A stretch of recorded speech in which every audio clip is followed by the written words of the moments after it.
কমলা নিবাসে এসেছি এবং একসাথে প্রথমবার পেয়ে গেছি আদিত্য এবং পল্লবীকে। কেমন আছো? ভীষণ ভালো আছি। আর খুব ভালো আছে। খুব ভালো আছে, ও খুব ভালো আছে। তুমি ভালো আছো? আমি খুব ভালো আছি।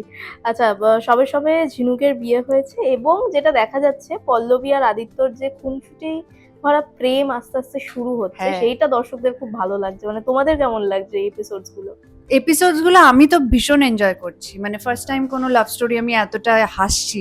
মানে খুব ফান লাভিং একটা লাভ স্টোরি মনে হচ্ছে আমার আদিত্য আর পল্লবীর কেমিস্ট্রিটা। তো আমার তো খুব ভালো লাগছে। হ্যাঁ, আমার খুবই ভালো লাগছে। মানে আই ফিল ব্লেসড যে আমি এই প্রজেক্টের একটা অংশ হতে পেরেছি। মানে it sounds little humble but that is the truth. এটা খুবই সত্য একটা কথা, কারণ এখানে অনেক বড় বড়দের সাথে কাজ করার সুযোগ পাচ্ছি। আর অ্যাজ এ কোয়ার্টিস্ট দেবু, মানে ওকে আমি দেবু বলে ডাকি, দেবাদ্রিতা খুবই ভালো, খুবই ভালো। এখানে আমরা সবাই দেবু বলেই ডাকে, কারণ দেবাদ্রিতা একটু বড় নাম বলে সবাই। এবং আমি সঞ্জয় দাকে একদমই মিস করছি না, কারণ এর আগের প্রজেক্টে সঞ্জয় দা আমার বাবা ছিল। তো সঞ্জয় দাকে আমি দেখতে পাই ওর ভেতরে কোয়ালিটিস পাই একদম একদম। শুধু সঞ্জয় দার থেকে একটু বেশি মারে এই যা। আমি মারি, তুমি দেখলে তো একটু আগে কে আমার পিঠে মারলো। হ্যাঁ, তুমি কিন্তু সাক্ষী ছিলে। চলতে থাকে। আমরা এমনিতেও জানি ঋদ্ধিজা লেগ পুলিং এ এক্সপার্ট। এই যে এই বিষয়টা তো আমরা জানি আগে থেকেই। মানে তোমার সাথে কি কি করে বলো? সবার সাথে যেটা করে আমার সাথেও সেটাই করে। ভীষণ লেগ পুলিং করে। কিন্তু এখানে মানে আমরা কেউ কারোর থেকে না কম নই। তো আমরা সেটা আর কি সেই গ্যাপটা ফিল করে দিই যে ও একাই কেন করবে, আমরাও একটু করি। এমনিতে কমলা নিবাসের পুরো টিমটাই খুব ফান লাভিং এবং হ্যাঁ, জমজমাট হয়ে থাকে হ্যাঁ, সবাই হ্যাঁ। সব সময়। মেকআপ রুমটা আমরা যেটা দেখি, এবং আমি আপনাদেরকে রিকোয়েস্ট করবো একটাই, আমরা কতটা কোঅপারেটিভ বা আমাদের টিম মেম্বার্সরা কতটা ভালো সেটা এক ঝটকায় বুঝতে পারবে। সেটা হচ্ছে, মনে হচ্ছে না এই ঘরে আমরা দুজন বসে আছি। একবার ক্যামেরাটা ঘোরান, একবার please please just look at them. They all are there, they all are ওরা যে দেয়ার। কত কষ্ট করে এই ইন্টারভিউর সময়টায় চুপ করে রয়েছে। ইভেন আমরাও মানে এই আড্ডার সময়টা ইন্টারভিউ দিচ্ছি, চুপ করেই থাকি। মাঝে মাঝে একটু সত্যি কথা বলতে হয়। হ্যাঁ, মাঝে মাঝে একটু সত্যি কথা ভালো।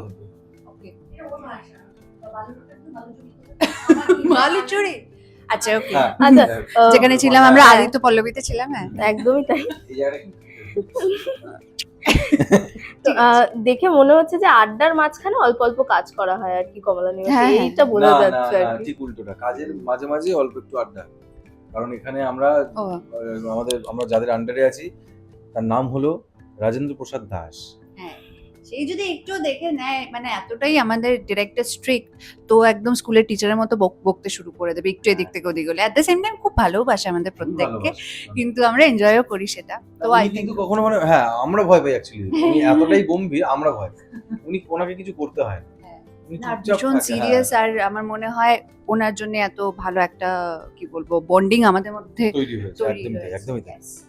একদমই তাই। আর আমি দেখছিলাম দুজনের আলাদা আলাদা করে মিঠির সাথে একটা বেশ খুনসুটির সম্পর্ক রয়েছে। মানে মিঠিকে কতটা মিঠির সাথে থাকলে কতটা এনজয় করা হয় আর কি। আমি দেখছিলামও অফ স্ক্রিন কি কি করা হচ্ছিল দুজনের। আমরা তো খুব পেছনে লাগি মিঠির পেছনে, হয়েছে খুব লাগি এবং মজা হয়, কারণ ও বাচ্চা হলেও ইয়ার্কিও করে, ও রাগ করে, আবার নিজেই এসে বলবে তুই আমার সাথে ইয়ার্কি করলে তো আমিও মার বড় হই। তো এরকম অনেক মিষ্টি মিষ্টি ঘটনা ঘটে, আর খুব ভালো লাগে। খুব চুলবুলি একটা বাচ্চা, খুব ভালো।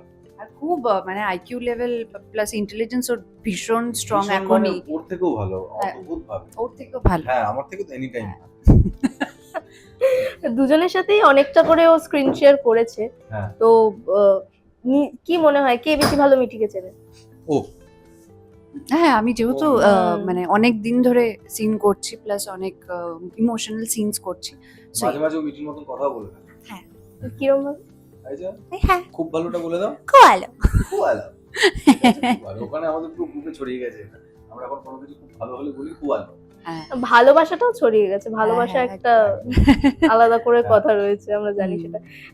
আমরা তো মিঠির সাথে রিলসও দেখি তোমার, যেগুলো খুব ভালোবাসে দর্শকরা, এবং কমেন্ট সেকশন গুলো দেখা হয় কি খুব ভালোবাসে। কিন্তু আমি খুব এনজয় করি। আমার এটা রাখতে হয়, মানে কি কি লিখছে না লিখছে সবসময় সময় হয়ে ওঠে না, কারণ মানে সবসময় শুটিং এ, মানে শুটিং ছাড়া সময়টা খুব কম থাকে আমাদের লাইফে।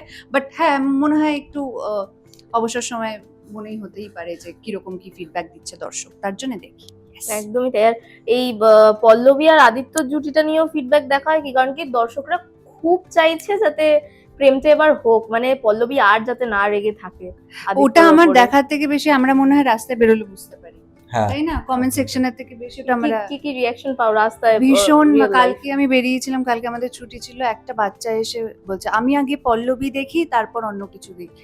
মানে ও এতটাই মানে ওই যেহেতু মিচিকে একটা মাদার ফিগার হিসেবে দেখছে পল্লবীকে, সব বাচ্চারাও আর কি পল্লবীর খুব ইয়ে হয়ে গেছে। তো ইটস আ ব্লেসিং সত্যি এত কম সময়ের মধ্যে। একদমই তাই। আর কিছুদিন আগেই একটা এপিসোড গেছে যেখানে যেই এপিসোডটা নিয়ে পার্টিকুলারলি খুব ট্রোল হয়েছে কমলা নিবাসে, যেটা হচ্ছে যে সম্রাট এবং ঝিনুকের যে সিনটা, সেটা এতটাই মনে হয় ইম্প্যাক্টফুল ছিল যে সেইটা নিয়ে অনেক কথাবার্তা হয়েছে এবং সেইটা নিয়ে অনেক ট্রোলিং, আমি ট্রোলিং কথাটাই বলবো যে সেই বিষয়টা হচ্ছে। সেইটা কিভাবে দেখছো তোমরা দুজনে? ট্রোলিং হিসেবেই দেখছি আর কি। না না আমরা খুব ভালো হিসেবেই দেখছি, কারণ মানে ও সেটা আমার সাইকোলজি অনেক রকমের হয়, সেটাকে এখানে দেখানো হচ্ছে যে দেখো এগুলো হতে পারে। মানে ওটার হ্যাঁ, পয়েন্ট অফ ভিউ, ওই পয়েন্ট অফ ভিউটা হচ্ছে ওরকম যে অনেকের কত রকমের কত লোকের মন মানে মস্তিষ্ক বা ভালোবাসা কোন পর্যায়ে যেতে পারে। কারণ আমাদের গল্পটা যদি কেউ ফলো করে, এক এক জায়গায় এক একটা সম্পর্ক দেখানো হচ্ছে, রুট লেভেলে দেখানো হচ্ছে, এবং ভালোবাসা কত রকমের হতে পারে সেটা বলতে গেলে ভালোবাসার উপর পিএইচডি বলতে গেলে আমাদের কমলা নিবাস। সবার কিছু আশা আছে, স্বপ্ন আছে, এবং ডিফারেন্ট ডিফারেন্ট লাভ স্টোরি যাচ্ছে, ডিফারেন্ট। কারুর তার কাজের প্রতি ভালোবাসা, কারুর তার টাকার প্রতি, কারুর তার সংসারে আছে বউ, সেখানেও একটা ভালোবাসা আছে, কেউ একটা যার জীবনে কোনো চাওয়া পাওয়া নেই তারও একটা ভালোবাসা, কারুর ব্যর্থ প্রেম, কেউ প্রেম চায় সেই ভালোবাসা, এবং মানে চতুর্দিকে জাস্ট ভালোবাসা। কমলা নিবাস ভালোবাসার নিবাস। হ্যাঁ মানে এটা একটু অন্যরকম ভাবে অন্যরকম কন্টেন্ট দেখানো হয়েছে, এবং যেটা আমার যেটা মনে বলতে চাইছি, হয়- মেন থেকে বেরিয়ে গেলাম, আমি এত কথা বলি না, মাফ কিজিয়েগা, থোড়া ইধার উধার হয়ে যাতা।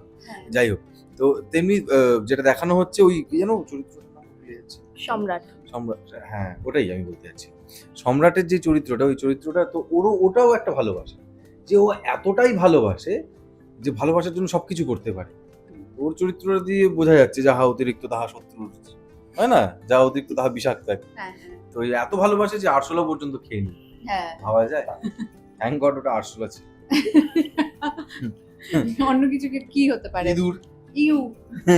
ইঁদুর হয়তো খেয়ে নিল, তারপর রান্না পেটে করে। গিয়ে ও খেয়ে নিল।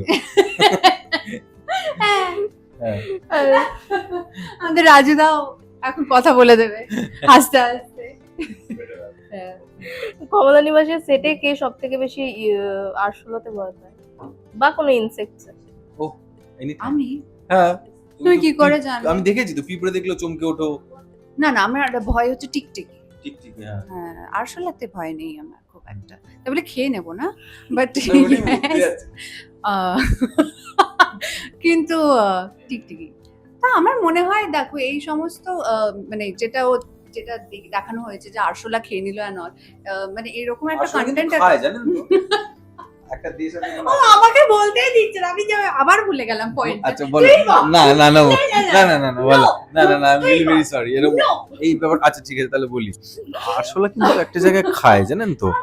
হ্যাঁ ওহো ঠিক আছে, দাঁড়াও দেখছি এবার যদি মনে পড়ে। আমার কোনো পয়েন্ট অফ ভিউ নেই এই বিষয়ে। আছে, কিন্তু প্রসেসরটা যদি স্লো হয় আমার দোষ কোথায়? তোমাকে কতবার করে বললাম র্যামটা চেঞ্জ করো, সেই 2-3 জিবি চলছে এখন, 1 টিবি 2 টিবি বেরিয়ে গেছে। হ্যাঁ, তো যেটা বলছিলাম সেটা হচ্ছে ওই আমাদের আরশোলা কোথায় জানি ভাইজে খায়, আমি জানি, শুনেছি, আমি যাইনি সেখানে কোথাও। তো কোথায় ভুলে গেলে? শুনেছো কোথায়? ব্যাংকক না কোথায় জানি খায়, আচ্ছা ওখানে একটা খায়। অনেক রকম ইনসেক্টই খাওয়া যায়, হ্যাঁ। গ্রাসহপারস শুনেছি খায়, ওটা হ্যাঁ। স্নেকসও খায়। কিন্তু প্রথমবার আমরা বাংলা টেলিভিশনে বিস্কিটের মতন আরশোলাকে দুধে চুবিয়ে খেয়ে নিতে দেখলাম, এটা মানে এরকম সাইকো তো বাংলা টেলিভিশনে প্রথমবারই হয়েছে, তার জন্য হ্যাটস অফ। এটা সত্যি, এটা সত্যি। না উই আর এনজয়িং ইট, তার জন্য আই থিংক এতগুলো কথা আমরা বললাম ওটা নিয়ে। আই থিংক দর্শকের কোথাও না কোথাও মনে দাগ কেটেছে, এটা কেন হলো, নানান রকম প্রশ্ন। আমার মনে হয় অ্যাক্টরসদের সব রকম ইমোশন সিট করা উচিত, সবসময় কান্না বা রাগ কেন, আরো অনেক ইমোশনস হয়, লাইক কনফিউশন,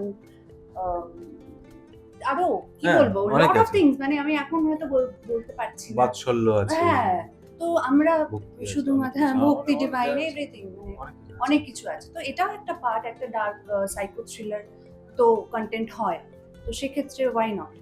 একদমই তাই। আর আরেকটা প্রশ্ন হচ্ছে দেবাদ্রিতার কাছে প্রশ্ন, পল্লবীর মনের দরজা কবে আদিত্যর জন্য খুলবে?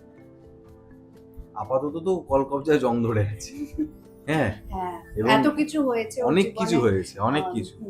ওই দরজা এত কঠিন দরজা, যেটা খুলতে তো মনে হয় একটু হলেও সময়টা লাগে। হ্যাঁ, কিন্তু আদিত্য হাল ছাড়বে না, তাই তো? কোনো প্রশ্নই ওঠে না হাল ছাড়া, কোনো প্রশ্নই ওঠে না। মাঝখানে একবার হাল ছেড়ে দিয়েছিল, তারপর আবার হ্যাঁ, মাঝখানে তো পুরো ভেঙে পড়েছিলাম একদম। হুম। আদিত্য এতটাই ভেঙে পড়েছিল যে এটা কি হলো, মানে মিঠির মা ও বিবাহিত, এগুলো তো কিছুই জানতাম না ভীষণ আমি। হার্টব্রেক হয়েছে। হ্যাঁ, আমি তো পুরো আপসেট হয়ে গেছিলাম যে এতটা, মানে দূর এগোনোর পর আমি জানতে পারলাম যে তাই, মানে ওর জায়গায় ও ভুল নয়, ও তো বিবাহিত এরকম।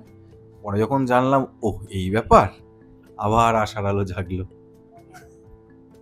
আর দেবাদ্রিতাদি দেবপ্রিয়ার আসছে, নতুন সিরিয়াল দুলারি, জি বাংলাতেই নতুন এসে গেছে এসে একদমই। গেছে, হ্যাঁ।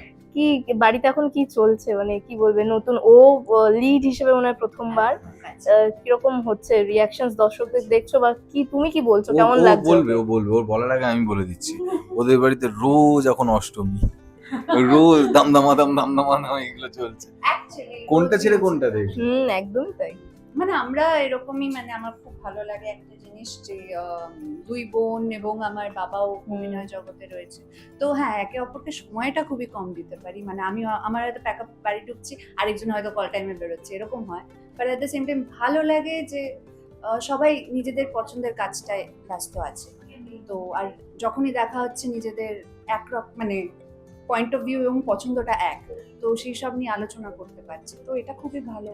আর সত্যি আমার স্বপ্ন ছিল একটা দেবপ্রিয়া ভালো কাজ করবে, তো ভালো লাগছে। আর খুবই ফরচুনেট ওরা যে ওদের পুরো পরিবারটাই শিল্পীদের পরিবার, একদমই তাই। এবং ওরা কত ভালো ক্লাসিক্যাল ডান্সার সেটা আমি জানি, ওরা সেটা আমরাও জানি, হ্যাঁ, আমরাও দেখি সেগুলো। এবং ওরা, মানে তোমার কথাই বললাম ওইটাই। এবং কি বলবো, সঞ্জয় দা প্রচন্ড ভালো। সঞ্জয় দার কথা দেখেছো তুমি কখনো? আমি হাইসো না, he knows it very well. এবং মানে সবাই পুরো ফ্যামিলিটাই খুব খুব খুব খুব ভালো, খুব ভালো, এবং ওয়েলকাম। আর যেটা খুবই মানে 45 ডিগ্রি অ্যাঙ্গেলে দেখতে হয় যে ওয়াও, মানে গড ব্লেস দেম, এরকম একটা ফিল হয়। যাই হোক, একদমই তাই। আর আগামী দিনে কি কি হচ্ছে, কি কি হচ্ছে না, কেন হচ্ছে, কেন ওরকম ভাবে আরশোলা খাচ্ছে, এই সবের বৃত্তান্ত দেখতে হলে চোখ রাখতে হবে কমলা নিবাসে এবং দেখতে হবে প্রত্যেকদিন জিবা।